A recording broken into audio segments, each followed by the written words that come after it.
Hello, everyone, and welcome again to another one of my GaudiumetsBiz22.com podcasts on Podbean and YouTube. And I'm joined today by someone who some of my viewers would be very familiar with, Zac Crippen. And so before I introduce Zac, thanks for being on the show today, Zac, and welcome back. Absolutely. Thank you. It's a pleasure to I've be here. Always enjoy our conversations, Larry. Yeah, I've had you on before. I've been on your podcast before. In fact, I think you were one of the very first people way back when I was starting the blogging and all that I went on your show, which I will mention for those who don't know. Zac works for Hallow, the app. He's also he also runs a podcast called Creedle.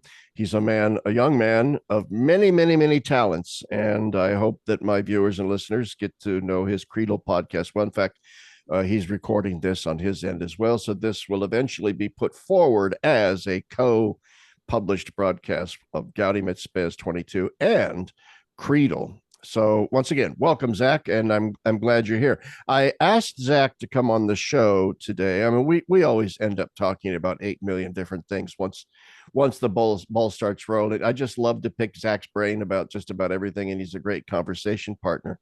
But at least for starters, the specific topic I wanted to address today, and I said to him off camera that one of the topic is going to be, why young people just generically considered, I don't want to put an age bracket in it, but young people today, why are so many of them drifting away from the faith? And I said to him off camera, he said, now that I'm getting older, one of the things that really strikes me is how I continue to read, contemporary events, both in and outside of the church, to analyze theological ideas, philosophical concepts through the lens of the fundamental theological orientations I developed basically in my 20s. And this is both a strength and a weakness. You don't want to be all over the place. You want to form into something, and those early years, those formative years, are very, very important. And usually we all, as we age, simply organically develop over time out of those premises that we begin to develop in our teens, but really crystallize, I think, at least in our culture, in our 20s. At least that was true for me.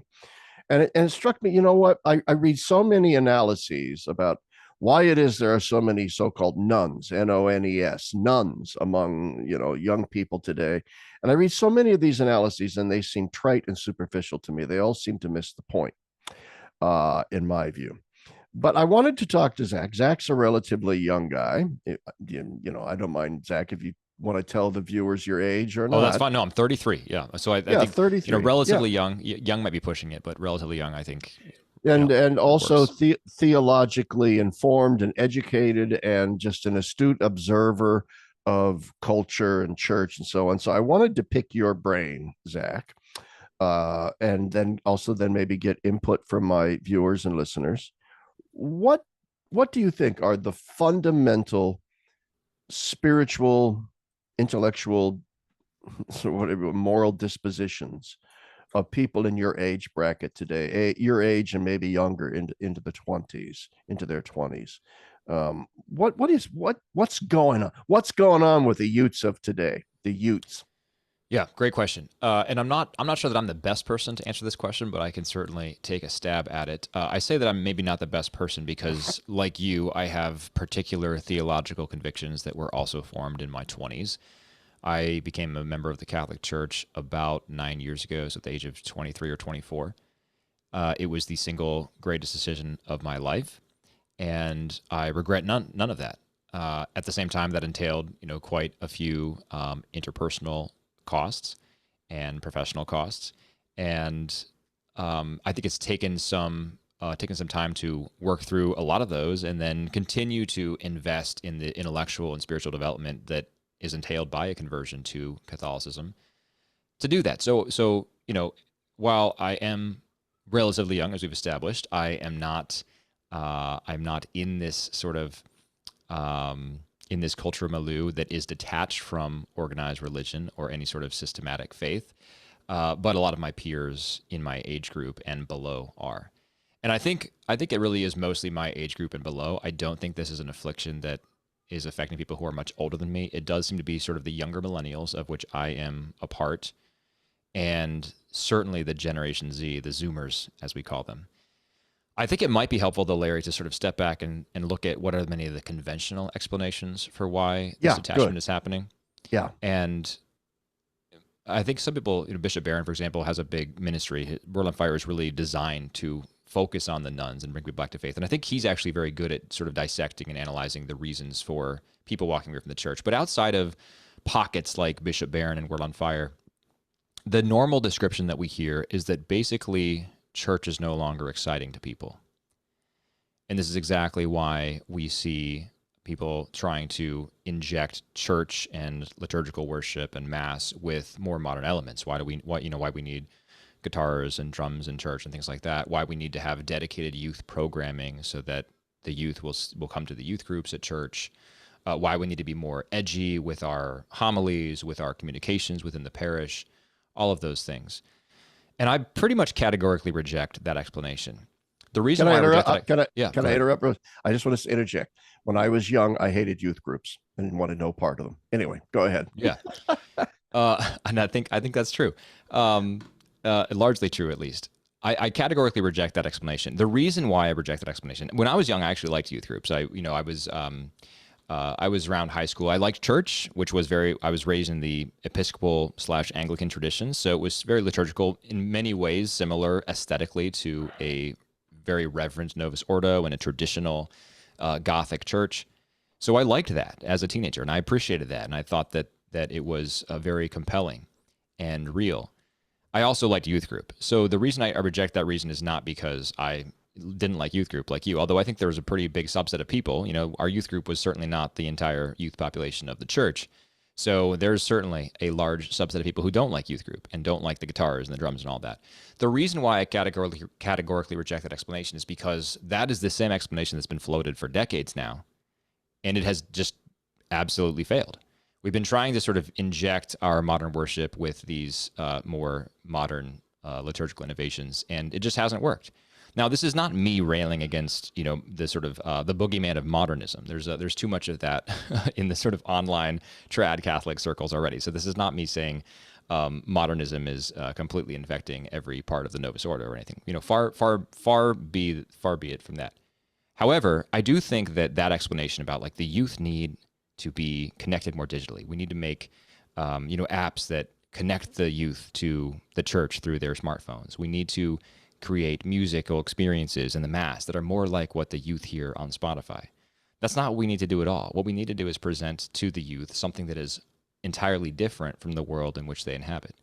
As you know, Larry, my family and I attend a Byzantine Catholic liturgy, and at the very beginning of the liturgy is a series of prayers, but they're all about the kingdom of God, and the purpose of those prayers is to recognize that we are setting apart this time and indeed this place, and that this is a real place that exists in time and space. We're setting this apart, and this is the kingdom of God. We've left the kingdom of this world, we've entered the divine liturgy, and we are entering into the kingdom of God in that divine liturgy.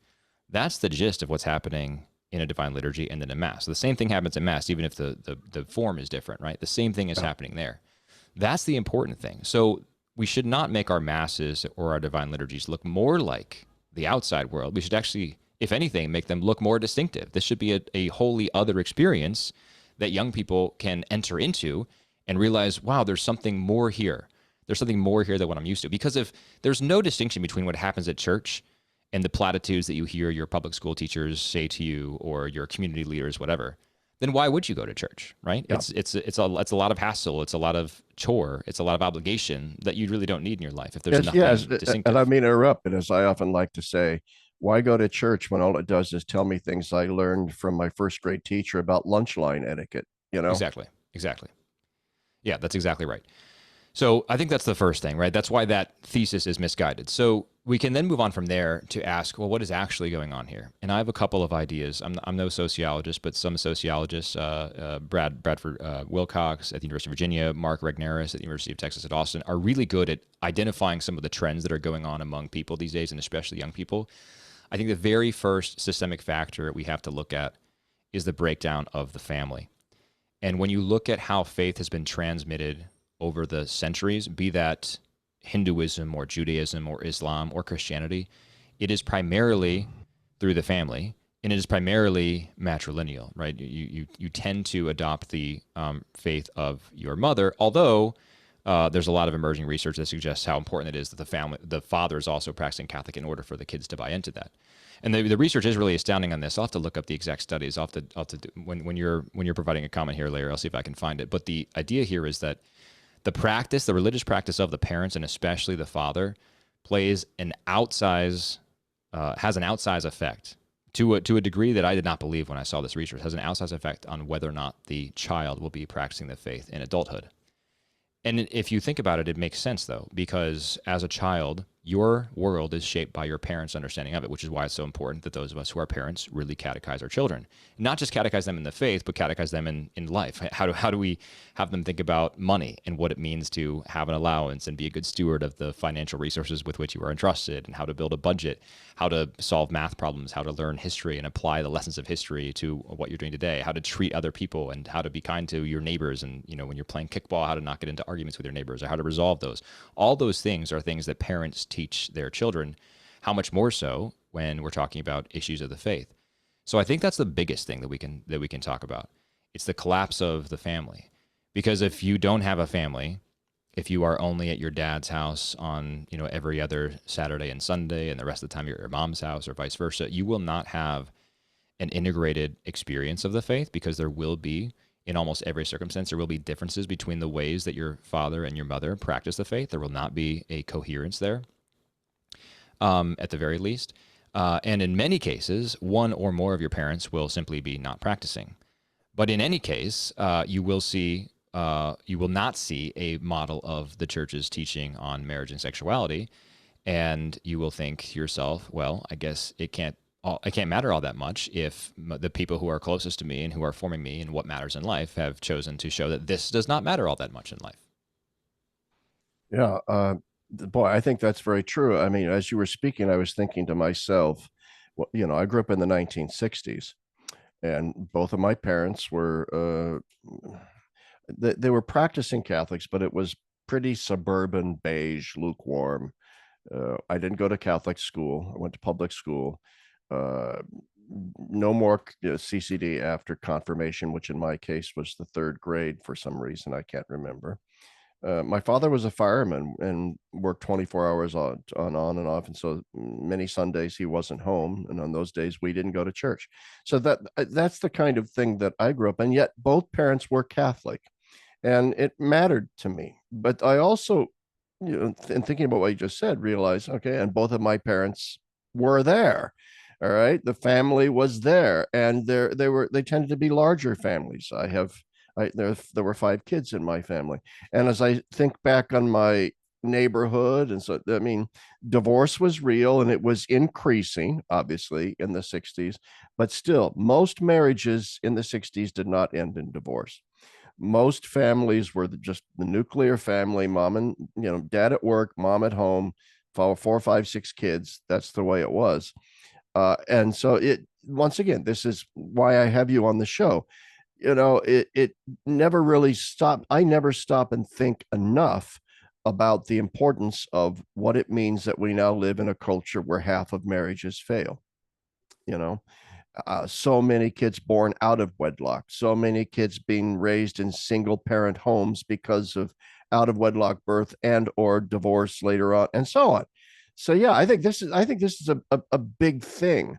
Um, and yet there's not really a whole lot at the tail end of that process that we can do to change that, right? I mean, in other words, okay, that's the data that we're presented here with: broken families, kids from broken families, spotty parental practicing of Catholicism. So then you have all these then young people who aren't really all that well formed in the faith.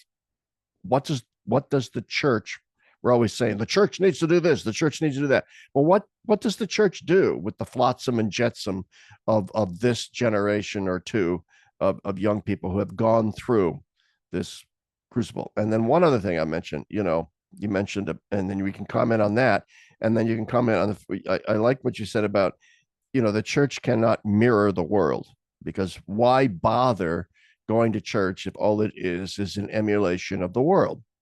As I like to say, most homilies are like, "Hey, it's nice to be nice to the nice," and I don't need to go to church for that. So, in other words, like I like what you said, the church needs to offer an alternative. It needs to present an alternative, and I always like to say, therefore, that one of the things that is greatly underappreciated by the church, by people of my generation, uh, is that we need to remember that when we were young, and the fact is, young people have a great attraction to and capacity for the esoteric. Okay, the esoteric. I think one of the attractions of the Latin Mass, for example, to a lot of young people is precisely because it's so damn bizarre. In terms of being out of sync with their experience of what religion is supposed to be, and it's esoteric. And esoteric to them in a sort of gothic kind of strange way that has an allure to it. So this notion that the church just needs to be more hip than the hipsters, is so. In other words, is there anything more pathetic than trying to watch some 60 or 70-year-old prelate or priest trying to be hip with with Yeah, I young think the young people would say that's cringe. cringe? Yeah, Yeah. that's right. I remember in the Synod on Youth or whatever it was 5 years ago, was they had some rap artist up there and there were priests and bishops rapping. It's just like, oh God, what is this shit? Are you kidding me? This is, it was cringe. That's the word, cringe. But anyway, I'm kind of rambling a bit, but I'm just sort of responding to No, I all the. think that's Go all ahead. very important. The 2 points there. I think what the church does now, we should maybe come back to that one because I think we have some more things to say on sort of dissecting some of the causes here. Yeah. On your second point about being attracted to the esoteric, I completely agree with you. I don't think you've had Tara Isabella Burton on your podcast No, yet, but I'd no. recommend that. I think that'd be a great conversation. I don't think she's a Catholic. I could be wrong on this. I think she's like an Episcopalian or something, but she's written a book called Strange Rites, Rites, and it's all about how young people are attracted to this. She's written in the pages of the New York Times as well, kind of documenting the same Tara phenomenon. Isabella Burton. Burton, yeah.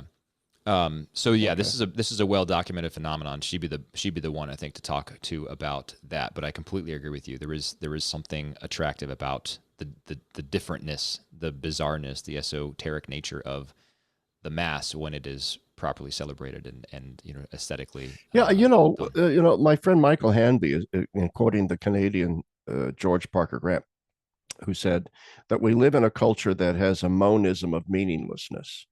And I think that's so true. And I think therefore one of the things we underestimate is the extent to which that most young people, and in this sense, it's the same as when I was young, suburban American way of life existence.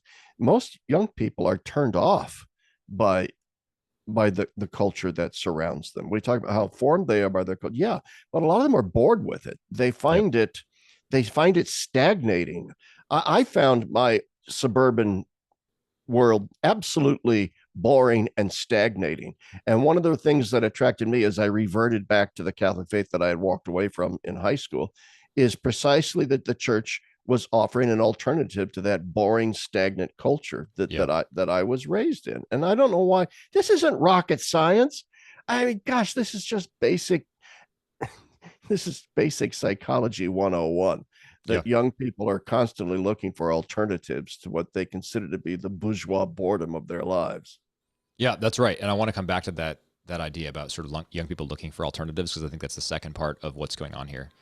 I did find. Are you able to enable screen sharing on here, Larry? Because I found some of the data I was talking about on Oh, dad okay. religious Well, tenets. I've never done this before, but now, okay. Okay. Multiple participants can share. I'm hitting share, but let me see here. I don't think that's what this is asking. I got more notes. I have a whiteboard. I don't know.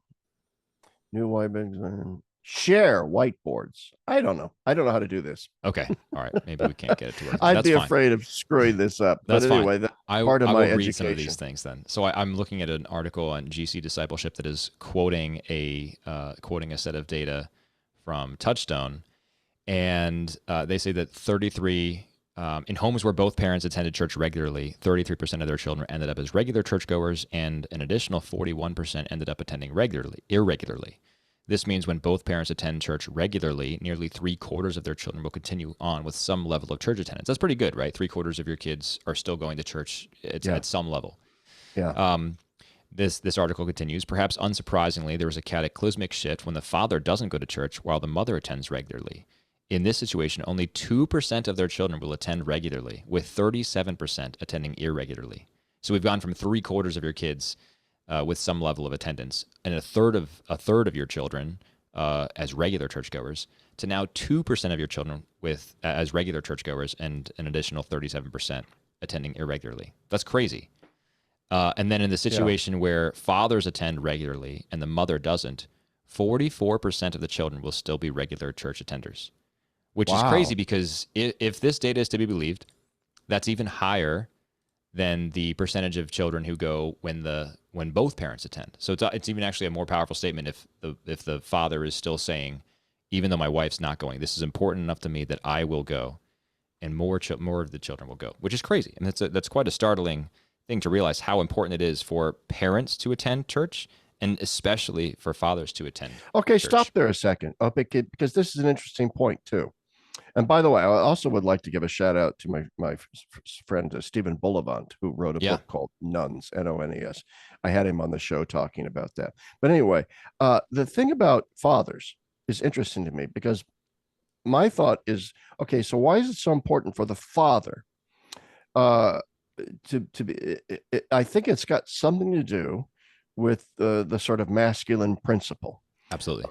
This is in not our politically correct to say, but I think you're absolutely correct. no, exactly. And I'm not making any comment about family structure. The man is the head of the household and the woman, ask your husband. What was that? Tim Gordon's wife's crazy book, Yeah, where yeah. she has to ask permission to go to the grocery I store. forgot about Trust, that. Yeah. I Oh am my not goodness. talking in that vein at all. If anybody knew me and my wife, know that it's an equal partnership, baby, all the way around. Anyway, the point is this: when you go to church, okay, if we were to start, or this is a side topic, but it's something I think is very important. Everyone's always talking about, well, we need to have women priests so that young women are not disaffected from the church, and there's no roles. The fact is, the church has always already been overwhelmingly female Yes. in it, who attends, who volunteers, all this sort of stuff. The only masculine thing about the church is that the priests are The all priest. men. Yeah. Now, if we look at to the Anglicans, Episcopalians, as soon as they started ordaining women, what happened? Women took over the priesthood in those denominations for I mean, the same things happened with altar servers in yeah, Catholic yeah, parishes. Yeah. that's right.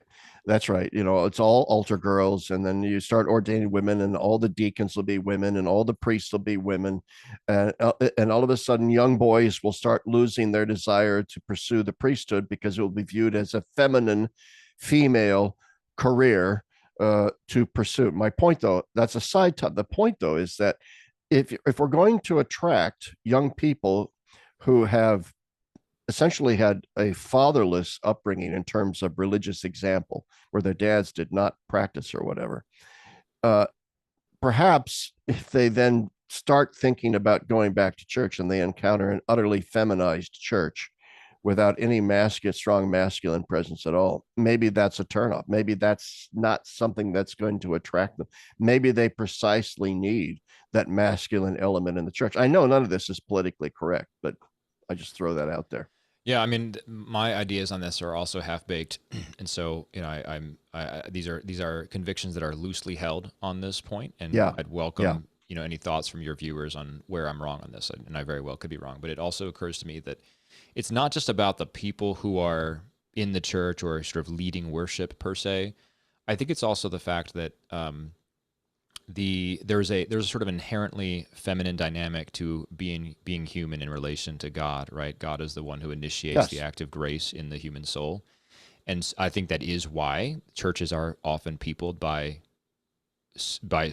generally older women, right? When you go to a daily mass at any parish in America, 80% of the people who are at that daily mass will be older women.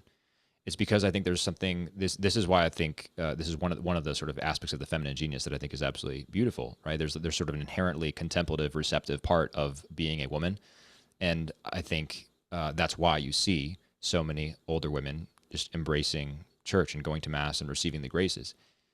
um, because of that, or sort of that's the dynamic that's sort of required to receive the grace of God in you, to have that sort of inherently that sort of feminine component of receptivity to the grace of God.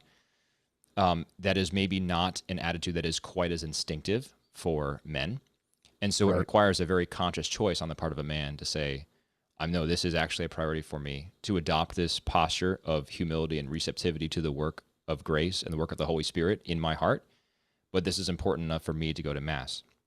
And when sons see their fathers do that, they think this is an important part of being a man.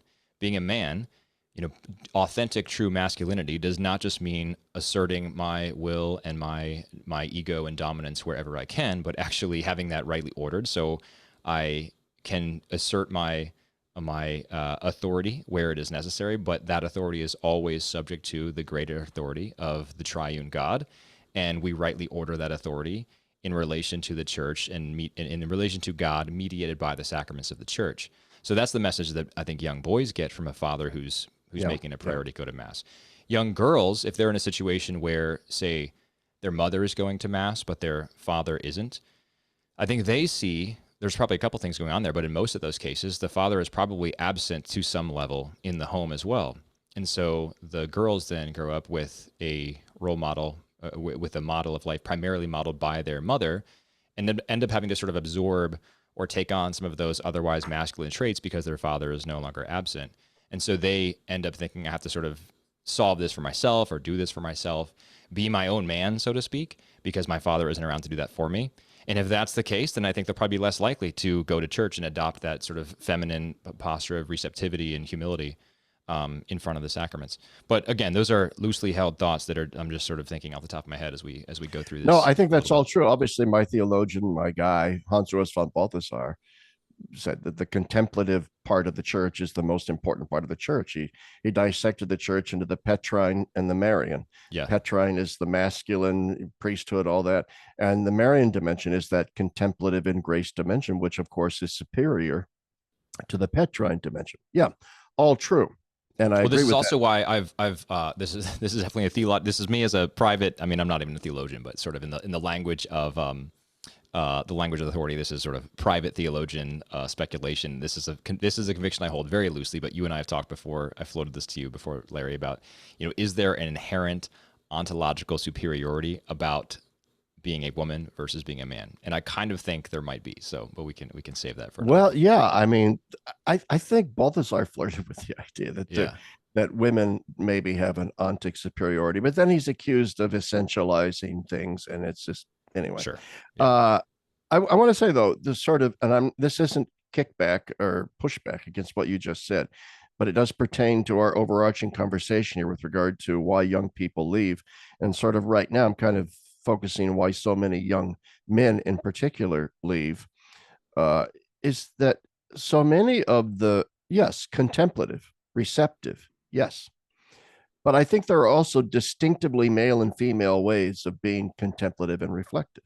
I think women do it one way, men tend to. Obviously, we're speaking in broad generalities here.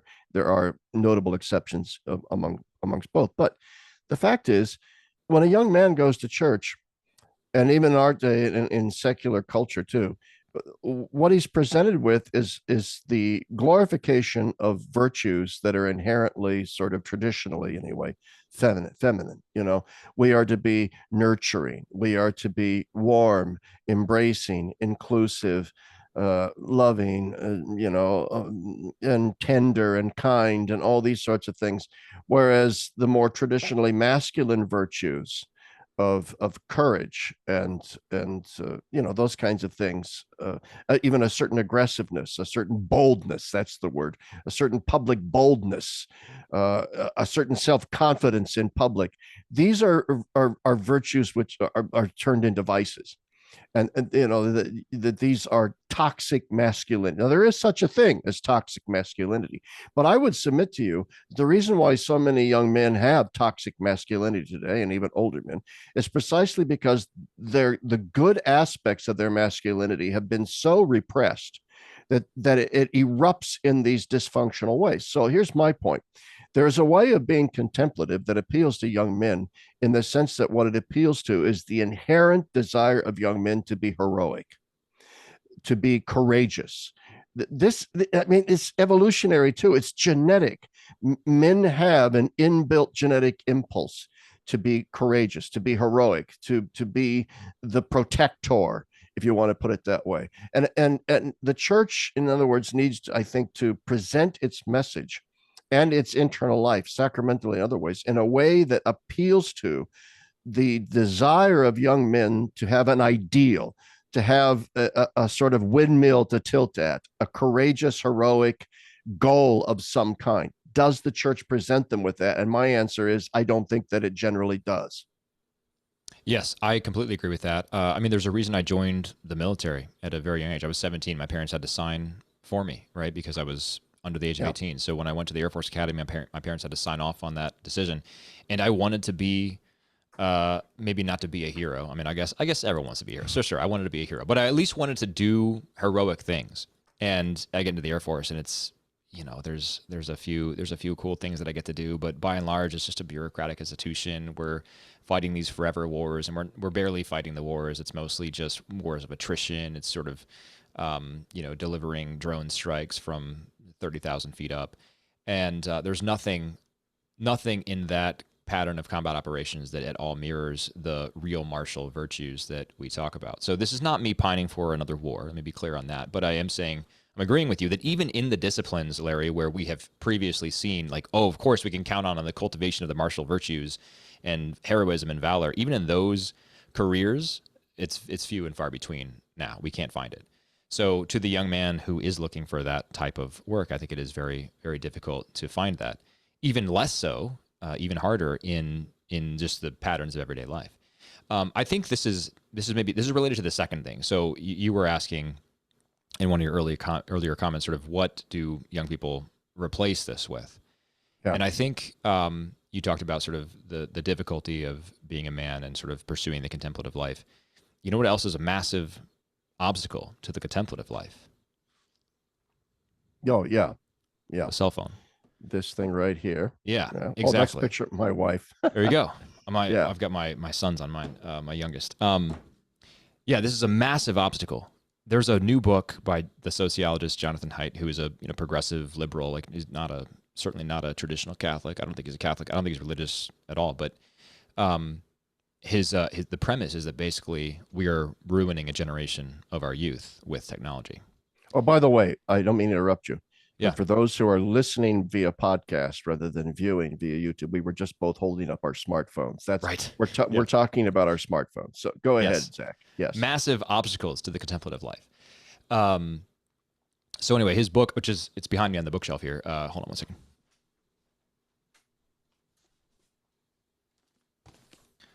So it looks like this. This is a child. What's the title? Read the title out loud. The Anxious Generation. How the Great Rewiring of Childhood is Causing an Epidemic of Mental Illness by Jonathan Haidt. Wow. Yeah.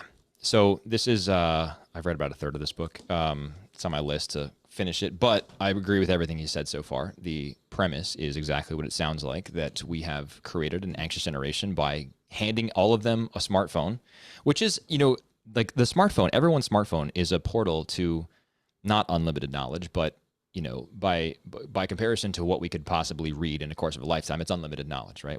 We hand this portal to unlimited knowledge and virtually unlimited graphics, media, including pornography. And then we'd basically just say, have fun, like have at it. Don't worry, I installed the parental controls on the phone, so they can't spend more than an hour a day on the phone or whatever, That's still a lot of time on a phone. And in most cases, I would say, those parental controls are not actually used or exercised. So kids have basically unfettered, unmonitored, unsupervised access in the majority of instances. And we expect them to be just fine. Well, that's bad, for exposing your kids to all sorts of vices and vicious attitudes, for one. But even separate from that, it's bad, and he goes into the neuroscience of this. It's bad because it literally rewires our brains and gets us addicted to dopamine. Okay, stop there. Yes, because even if you have all kinds of parental controls, even if you have this app where you can see what your child is accessing on their phone at all times, so you ignore the many ways that even if they're using it for perfectly benign purposes in terms of looking stuff up or texting people, it's rewiring their brains. Yep. Yep. And that's bad from our spiritual perspective. That's bad because we have this conception of the human being as a union of body and soul. Even from a strictly materialist evolutionary biology perspective, which is the one from which Jonathan Haidt writes, it's bad because, as he says, our bodies and our brains have developed over a period of thousands of years in a particular way in response to a particular set of circumstances and exigencies and needs. And we just upset the apple cart entirely by saying, let's just, to hell with all of that.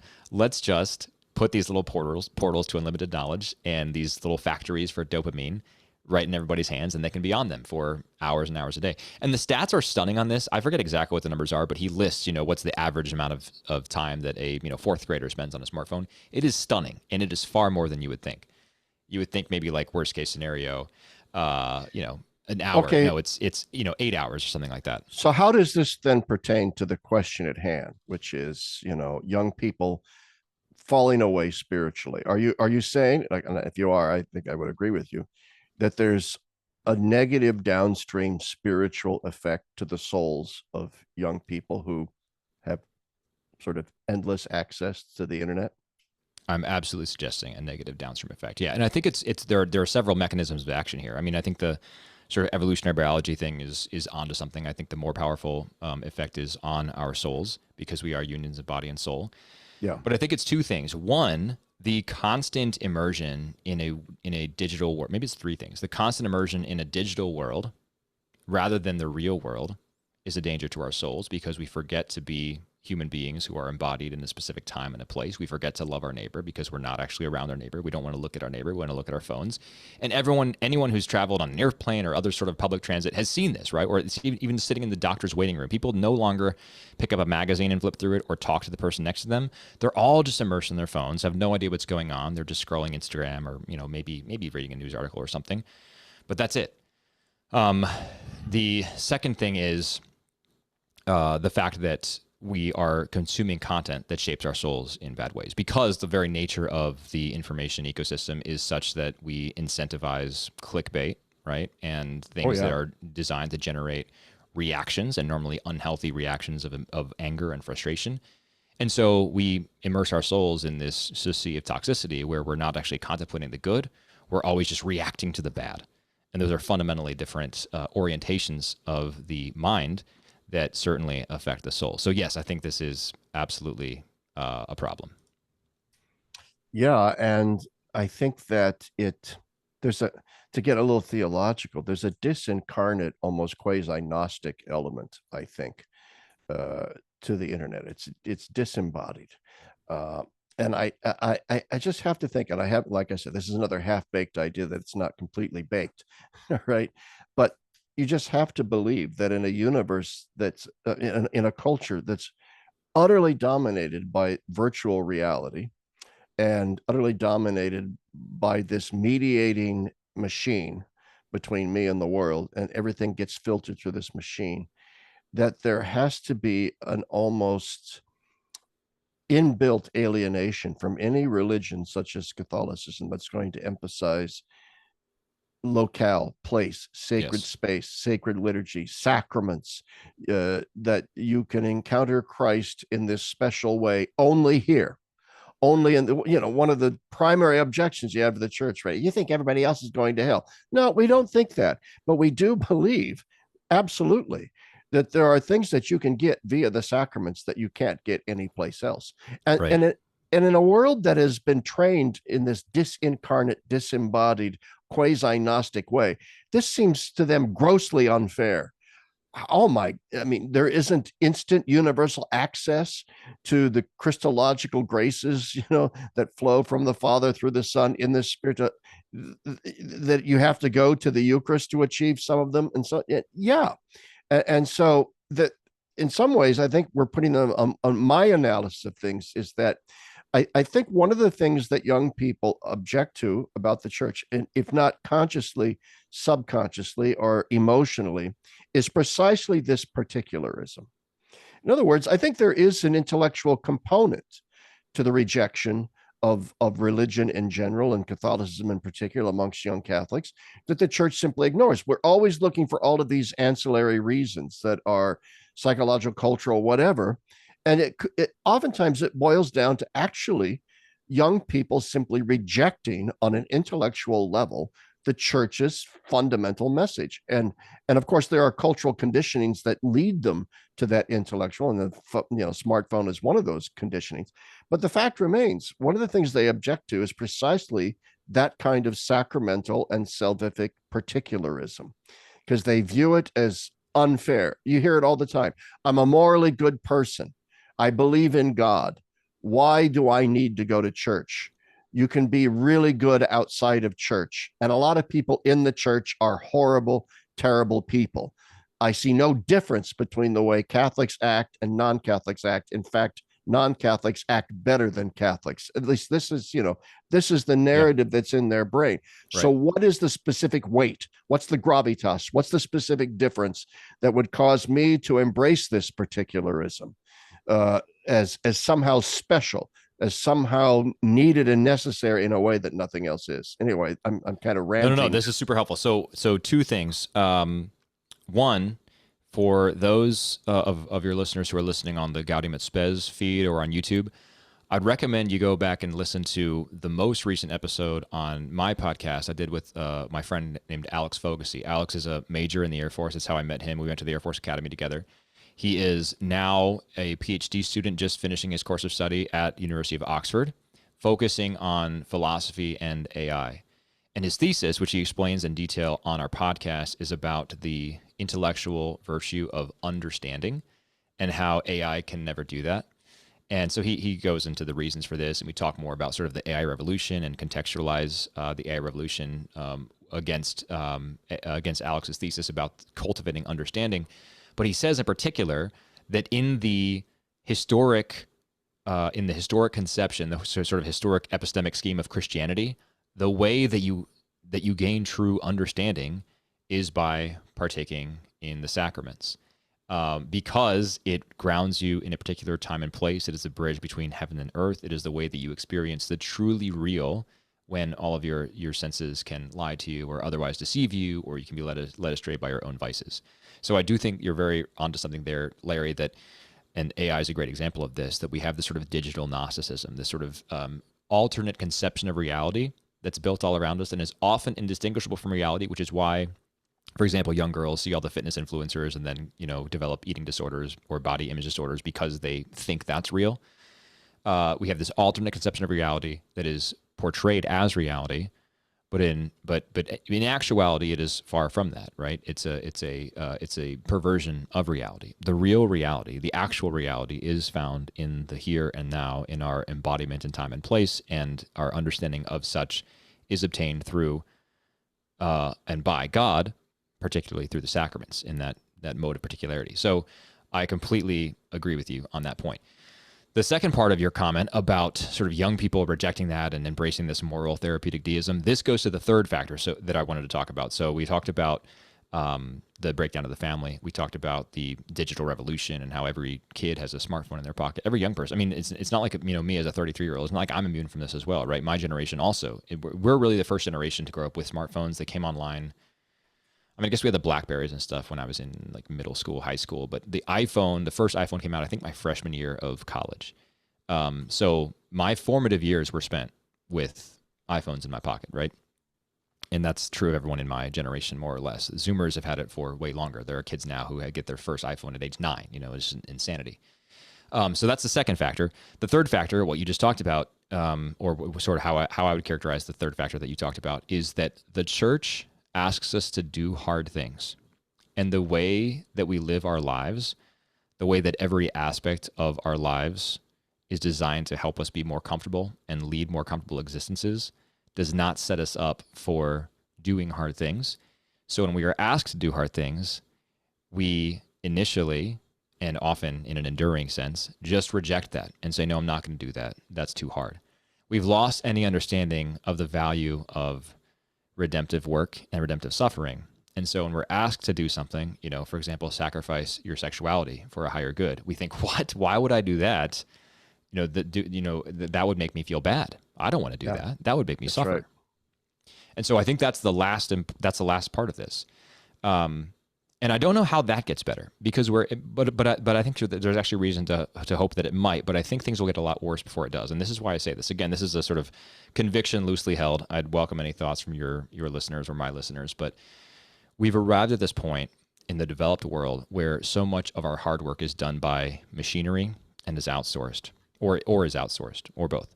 So, the furniture that I'm sitting at right now, right? I did not make this desk. I ordered this desk on Amazon. The chair that I'm sitting in, I ordered it on Amazon. What do I do for a living? I spend most of my time sitting at a computer, diving into spreadsheets and tweaking financial models and marketing and things like that, right?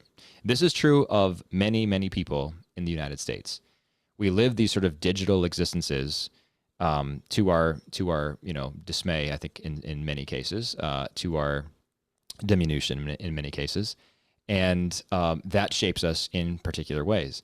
That on a macro scale means that no one is doing hard things, right? So we're losing entire conceptions of how to function, how to do things, right? You, Larry, I think are an exception because you're on a Catholic worker farm, so you know how to cultivate livestock, you know how to grow crops. I don't know those things, right? I could build a chicken coop in my yard, probably. I could figure that out. I don't know how to grow my own food for my family. And I am representative of my generation in that regard. People don't know how to do these things for themselves. They do know how to log on to, meta ad campaigns and create better performance marketing campaigns for their products, but they don't know how to build their own furniture. They don't know how to grow their own food. They don't know how to build their homes. And so we're sort of we've backed ourselves into a corner in our services-led economy that is now being exacerbated by AI and all of its advancements to make our digital lives even easier. We've backed ourselves into this corner. We've lost the ability to do these things. And I think there will be a breaking point. And when that breaking point comes, I think we will have to rediscover how to do all these things and have to rediscover the value of hard work and have to rediscover suffering. And maybe that will be the beginning of the end of all this nonsense. Suffering is kind of delayed gratification. This is what, yeah, exactly. One of the ways that your brain gets rewired with regard to cell phones and smartphones is that it's not just that your attention span gets shorter.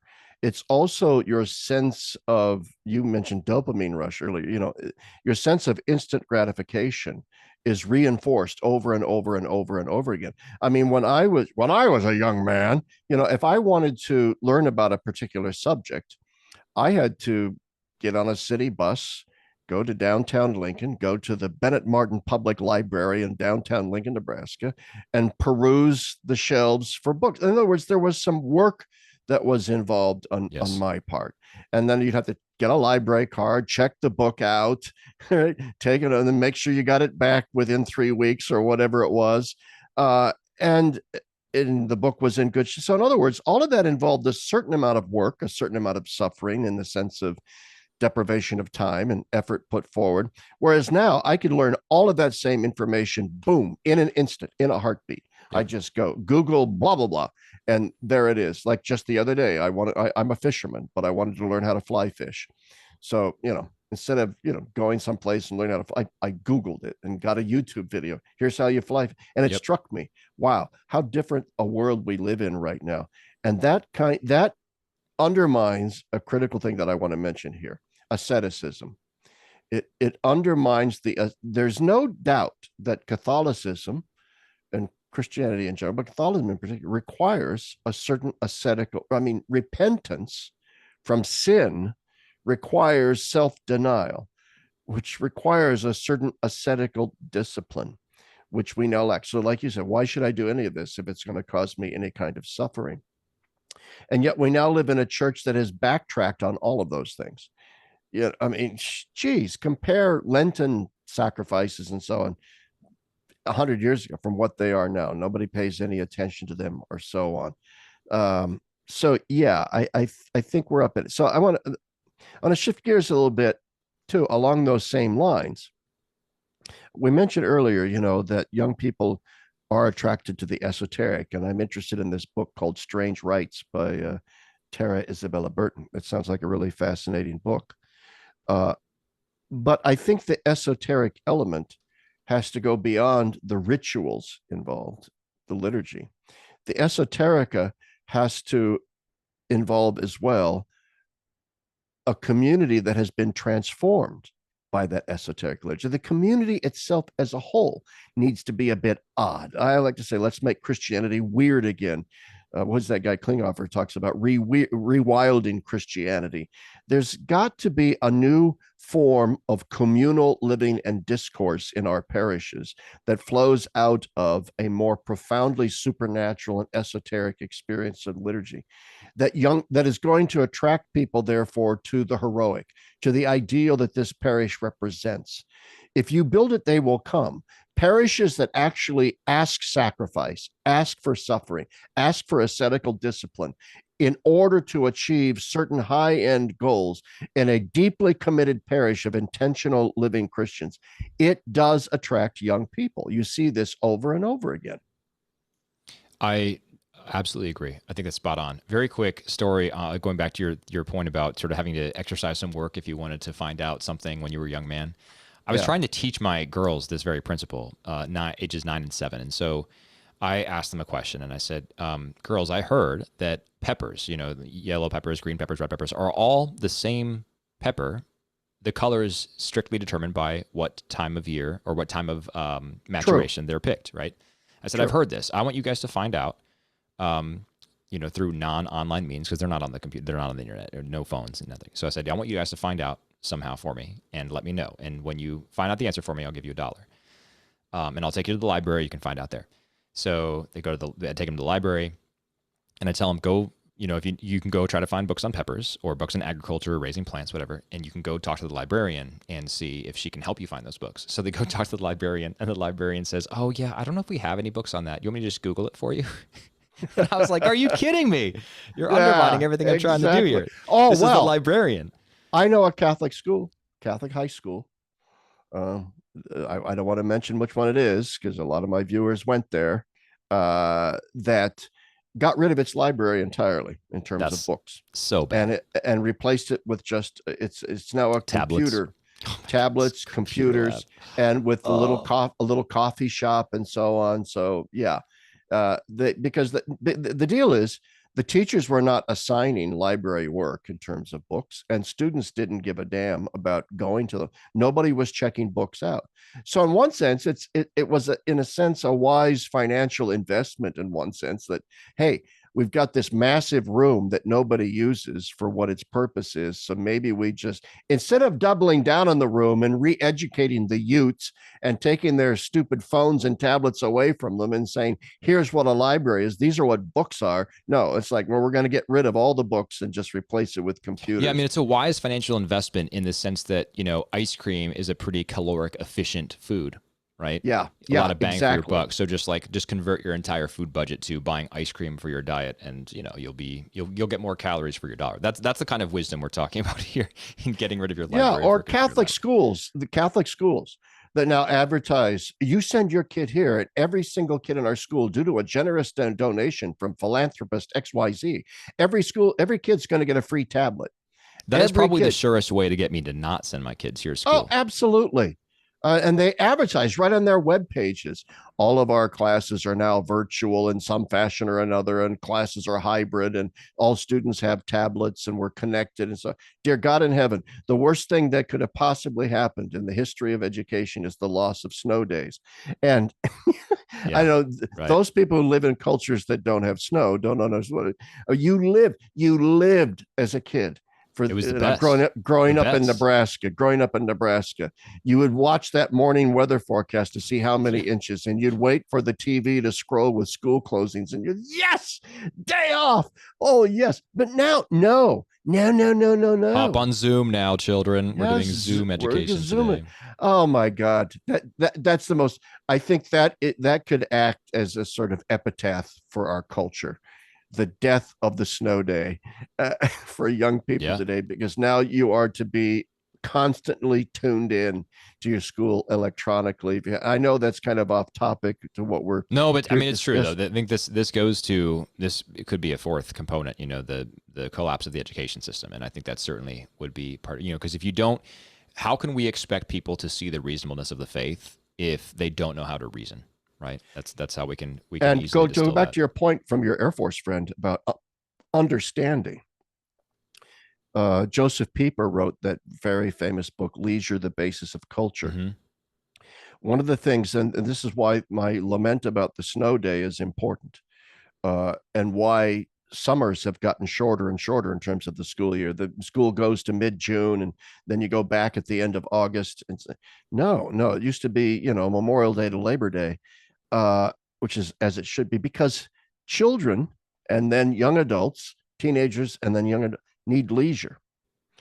And one of the things that we've lost is the concept of leisure as a time to just be, to enjoy your friends, to play, to socialize, to play games, to chat on the phone, whatever. And now leisure for us is I've got downtime to peruse my smartphone or whatever. And now and the presence of the tablet and the smartphone and the computer means that the school system now invades the home, robs the child of this moment of contemplative leisure. A child needs to develop a sense of wonder. And I also think that it's not just sort of an intellectual rejection of particularism of the church in a culture of moral therapeutic deism, which I think is a huge thing. It's also a loss of a sense of contemplative wonder, which goes back to what you were saying about the contemplative and receptive dimensions of things. There is a loss of wonder because children are not given the opportunity to have downtime and leisure time to simply wonder, to wonder about things. And I think I know a lot of my conservative friends, and I'll turn it back to you, ranting and raving about Harry Potter stories, Harry Potter books, introducing the occult into the young minds. I think that's all nonsense, to be honest with you. I see it as a great sign of hope, as what is the popularity of the Lord of the Rings, for example, as well. Children, young people who flock to the Harry Potter stories or who flock to Lord of the Rings movies and book, they're seeking an enchanted world. They're seeking a re-enchantment of their lives because their stupid culture is so disenchanted with everything and so destructive of enchantments, mystical enchantments, that they find escape in these sorts of fantasy stories because they present them with a world that they wish they could live in and has spurred in them a certain imaginative explosion of possibilities. And that is what we're robbing young people of with the ubiquity of the internet and technology and the intrusion into their lives at every step of the way. So I'm ranting and raving and rambling, but maybe you have some comments on that. Well, no, all true. I mean, I think maybe since I know we're almost out of time, we could end on a slightly optimistic note here. And I think you're definitely right about the loss of wonder, the natural desire for wonder.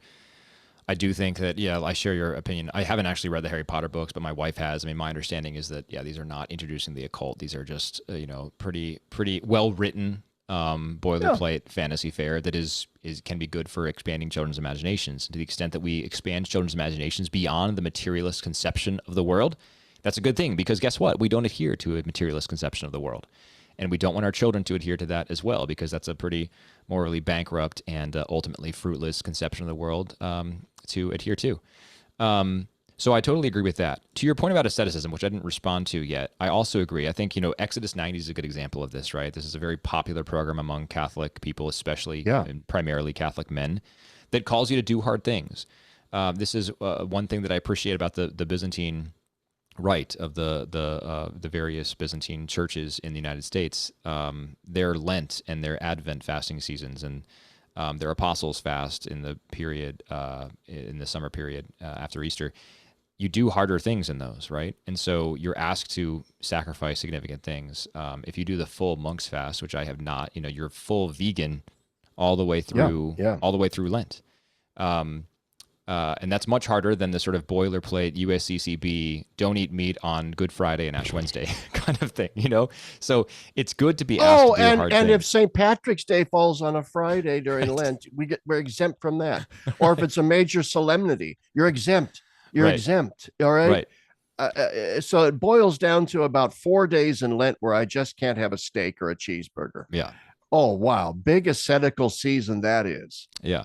One of my favorite, and this, so the young people around us, they tend toward this moral therapeutic deism, but I do think there's this deep part of all of us that that recognizes that we are worthless sinners who are made for more. One of my favorite sacramental confessions that I ever made was to this, grumpy Carmelite Polish. He wasn't actually grumpy. He was a joyful man, but his affect was grumpy, right? He sort of came across as cantankerous in the confessional. And so I made my confession, and he basically said to me, like, you know better than this, and you can do better than this. This was wrong. God's mercy, God forgives you. He didn't deny me confession or anything like that, but he basically said, you can do better. And then he gave me, my penance, and it was nice. It was a pointed contrast to many of the other penances I've been given. That is basically like, okay, don't beat yourself up too hard. God loves you. Yeah, Go pray yeah. 3 Hail Marys, and you're good. I appreciate that, and I think that we need more of that sort of tough love from the church. This is like the road to sanctification is not an easy one. It is a hard one. We are made to do hard things. There's that quote often attributed to Benedict XVI. That was not him. But it's something like, the world offers you comfort, but you were not made for comfort. You were made for greatness. He didn't say it. He said something like it in one of his, I think in Space Oddity, maybe. It is true. Yeah, that's a great way of approaching the world. You were not made for comfort. You were made for greatness. And I think more of us want that. More of us want that. And we're not offered that by the church. We're offered comfort. We don't want comfort. We want greatness. What C.S. Lewis called the weight of glory. And I know we're running out of time here. My podcast sometimes go an hour and a half, but I know we're co-doing this on Creedal, so we're going to limit it to sort of an hour. But the thing is, to go back to the intellectual component of this, I mentioned earlier the particularism, the ecclesial particularism, but also I think there's even something deeper theologically going on, which is that for many young people, and increasingly for many older people, the church is an answer to a question that they're not asking. C.S. Lewis, for example, said Christianity is a religion of repentance and conversion and repentance from what? Sin, towards a new way of living in God. And that's precisely the message that so many young people and people by the millions in general simply don't buy anymore. Yeah. We don't buy that there's something fundamentally wrong with us. Yeah, we've got virtues and vices, but that's being human. I don't feel like there's anything I need to be saved from that a good counseling session can't maybe help me work through. So in other words, we have to do a better job of reproposing what the question is, a better job of reproposing what a sound anthropology is composed of, and why it is that the church's message that there's something profoundly wrong with us that can only be remediated spiritually is so true. I know we're running out of time, but I had a guest on here, David Bean. He's been on twice, a theologian. He wrote a great book, The Tyranny of the Banal. And he said something very, very interesting to me that I think is kind of scary in the interview. He says, if we think the post-Christian left is scary, wait until you see what the post-Christian right wing is going to produce. It'll be even scarier. So you talked earlier about there's going to be some big watershed moment where the whole thing is going to collapse. I think in some ways, the process of losing young people is going to be inevitable given the cultural drift away from the church. But the day is going to come where there's going to be a sort of reckoning where people are going to step back and say, look at the catastrophe that post-Christian way, it may be 100 years from now, I don't know, but a post-Christian dystopian way of thinking has led us to. And it will then cause people to re-examine the question that the church says we need to be asking, for which it is the answer. Until we can repurpose that question, I just don't know how many strategies are going to work. Yeah, I think ultimately it's not about a strategy, because the work of the church is not a human endeavor. The church exists under a dual aspect, and she is ultimately a divine institution, and God will achieve his purposes through her. So yeah, it's good to try to figure out how to address young people and bring nuns back to church, but ultimately we're not saved by strategies, we're saved by Christ. And Christ will achieve his purposes. I think you're spot on in pointing out the sort of the post-Christian right. I did a podcast a while ago with our mutual friend Andrew Petiprin, good friend of mine. Andrew, shout out, absolutely. Yeah. And he and Bobby Mixa. Yeah. Actually, I did one with Bobby as well on re-enchantment. So that's another topic that came up today. So shout out to Bobby and Andrew, great guys. But I did one with Andrew, I think it was last November, on we called it it's called Baptism, Bronze Age pervert. This is an online Twitter personality on the sort of like secular I know right. of it. Yeah, very interesting, and interesting in mostly not good ways. So we contrast. I think the title was like baptism is good, baptism is bad, and we talked about how we talked about the sort of bankrupt anthropology of Bronze Age pervert and his ideology and all that. So I think you're right that we have to be really really careful there and should not be blind to the dangers of that. I think that ultimately we have to convey the message to our young people, to everyone, but especially the young people, that the church is an entire way of living, not just something that you do on Sundays.